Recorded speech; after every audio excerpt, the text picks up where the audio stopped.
Hello, আসসালামু আলাইকুম everyone. কেমন আছেন সবাই? অনেক দিন পর নতুন ব্লগ নিয়ে চলে এলাম।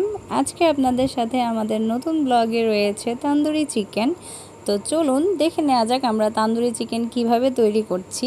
এর জন্য প্রথমেই আমার লাগবে মুরগি। আমি মুরগির নরম অংশগুলো বেছে নিয়েছি, বুকের অংশগুলো।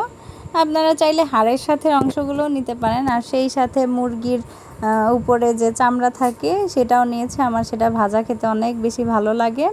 তো আমি এটার সাথে দিয়ে দিচ্ছি আদা বাটা, রসুন বাটা, হলুদের গুঁড়ি, মরিচের গুঁড়ি, আর দিব লবণ। সেই সাথে দারচিনি আমি ব্লেন্ডারে গুঁড়ো করে নিয়েছিলাম, সেই গুঁড়োটা দিয়ে দিচ্ছি। আমি সব তরকারিতে এটা ইউজ করি, আমার কাছে ভালো লাগে এটার স্মেলটা।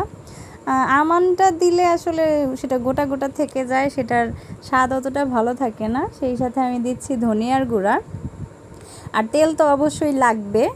আমি সব মিশ্রণ একত্রিত করে এটাতে বেশি করে পানি দিয়ে দিব, যেন চিকেনটা সেদ্ধ হওয়ার সাথে সাথে লাস্ট পর্যায়ে গিয়ে একদম ভাজা ভাজা হয়। তো আমি এটা পানি দেওয়ার সাথে সাথে ঢেকে দিব। ঢাকনা খুলে পানি শুকিয়ে এলে এটা আমি খুব সহজেই তান্দুরি চিকেন করে নিতে পারবো ভেজে ভেজে। এটা খুব সহজ এবং মজাদার রেসিপি, আপনারা যে কেউ এটা বাসায় ট্রাই করতে পারেন। অনেক সময় চিকেন রান্না করতে ভালো লাগে না, অনেক সময় লেগে যায় মেহমান এলে, তখন আপনারা এই পদ্ধতি ফলো করতে পারেন। 5 মিনিটেই আমি এটা ভেজে নিয়েছি পানিটা শুকানোর পরে। তো আজকের মতো আল্লাহ হাফেজ সবাইকে। দেখা হবে নেক্সট কোনো ভিডিওতে। Till then stay tuned.